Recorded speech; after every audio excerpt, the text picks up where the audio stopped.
UP के जनपद Farrukhabad block Badpur प्राथमिक विद्यालय पापियापुर से बड़ी खबर आ रही है। यहां प्राथमिक विद्यालय का डेवलपमेंट हुआ। आज नवीनीकृत किए गए प्राथमिक विद्यालय पापियापुर विकास खंड बड़पुर में नवनिर्मित रसोई घर का उद्घाटन किया गया। उद्घाटन समारोह में पहुंचे जिलाधिकारी doctor BK Singh, Badpur block के BDO साहब ने प्राथमिक विद्यालय पापियापुर में उद्घाटन कर बच्चे विद्यालय में अपनी कक्षाओं में प्रथम स्थान प्राप्त करने वाले बच्चों को कोट प्रदान कर उनका उत्साहवर्धन किया व बच्चों को मिठाई वितरित की। विद्यालय के नवीनीकरण में कार्य करने वाले कारीगरों, सफाई कर्मी को शॉल व रसोइयों को साड़ी भेंट कर सम्मानित किया। फर्रुखाबाद से शांताराम राजपूत की रिपोर्ट।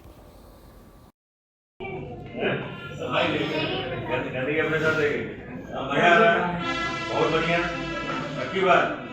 ऐसे ही रहना चाहिए स्कूल। सर, आज प्राथमिक विद्यालय पापियापुर में आज स्कूल का डेवलप हुआ है विद्यालय का, और आज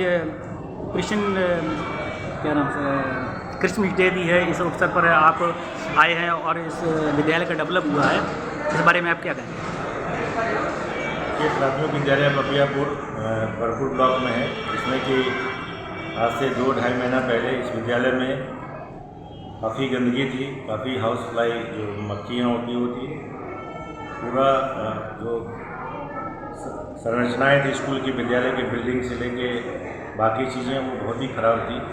और हमारे जॉइंट मजिस्ट्रेट महेंद्र सिंह जो कि BDO का कारोबार देख रहे हैं, उनको मैंने ये कहा कि इस विद्यालय को ठीक किया जाए। प्रत्येक विकास खंड में 5-5 विद्यालय को मॉडल स्कूल के रूप में डेवलप किया जाएगा। इसके लिए कोई एडिशनल रिसोर्सेज हम लोगों ने नहीं लिया, बल्कि जो डिफरेंट डिपार्टमेंट के रिसोर्सेज हैं उसको क्लब करके और बेसिक शिक्षा अधिकारी के सहयोग से, डिस्ट्रिक्ट प्रोग्राम अफसर के सहयोग से और अन्य अधिकारियों के सहयोग से और संबंधित खंड विकास अधिकारी के द्वारा 5-5 विद्यालय को मॉडल विद्यालय के रूप में हम लोग डेवलप कर रहे हैं, जिसका कार्य 9 जनवरी 2025 तक पूर्ण हो जाएगा। उसके बाद जनपद के 1576 विद्यालय हैं, उन विद्यालयों को भी हम लोग इसी तरह जो है डेवलप करके बेहतर अवस्थापनाएँ, सुविधाएँ, बेहतर शैक्षणिक माहौल, शैक्षणिक गुणवत्ता, इसके संबंध में हम लोग ने लक्ष्य रखा और उम्मीद है कि शासन के निर्देश के क्रम में हम लोग जनपद फर्रुखाबाद में इस लक्ष्य को प्राप्त करेंगे। और हमारे सारे अधिकारी, पूरी टीम, पूरे जनपद के सभी अधिकारी इस लक्ष्य को पूर्ति के लिए लगे हैं। उसके करीब में आज ये पहला एक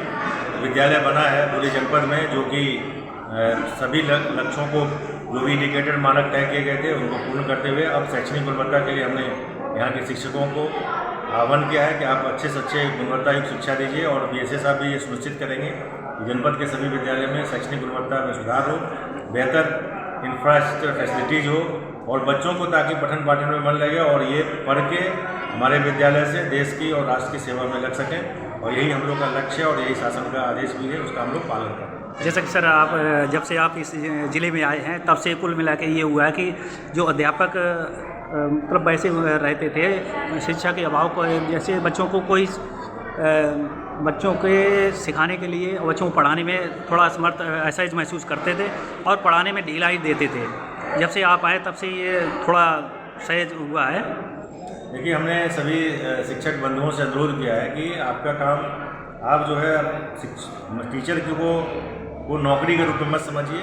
आप एक शिक्षक जो होता है वो समाज के सुधार करने के लिए, बच्चों के भविष्य को सुधारने के लिए बहुत बड़ी उनकी महत्वपूर्ण भूमिका होती है। और उसी दिशा में मैंने सबको प्रेरित किया और हमारे जिला बेसिक शिक्षा अधिकारी, सारे खंड विकास अधिकारी, डिस्ट्रिक्ट के जितने ऑफिसर्स हैं, मैं स्वयं सभी स्कूलों में हम लोग जाते हैं, बच्चों को पढ़ाते हैं और शिक्षकों को प्रेरित करते हैं कि अच्छी गुणवत्ता की शिक्षा दीजिए, ताकि ये बच्चे जिस सोशियो इकोनॉमिक कंडीशन से आते हैं, जो हमारे विद्यालय, शासकीय विद्यालय में, उनको ये ना लगे कि हम किसी भी स्थिति में किसी भी अन्य विद्यालय के बच्चों से कमतर हैं। और सरकार ने सारी सुविधाएं दे रखी है, आप सब जानते हैं। उसके दृष्टिगत हमने पूरा इंफ्रास्ट्रक्चर फैसिलिटी और शैक्षणिक गुणवत्ता में सुधार के लिए एक छोटा सा प्रयास किया और उम्मीद है कि 1-2 साल के अंदर पूरे जनपद फर्रुखाबाद में जितने 1576 विद्यालय हैं, सबका कायाकल्प इसी तरह से हो जाएगा और शैक्षणिक गुणवत्ता में भी बहुत ही अधिक सुधार होगा। अभी तक कितने विद्यालयों का? अभी तक 35 विद्यालय में काम चल रहा है, जो इस तरह के काम चल रहे हैं। प्रत्येक विकासखंड में 5-5 विद्यालय। उसके बाद अगला लक्ष्य है कि प्रत्येक विद्यालय में उसके बाद एडिशनल 10-10 विद्यालय लिए जाएंगे। इस तरह करते करते 1-2 साल में सारे विद्यालय जो है इसी रूप में आपको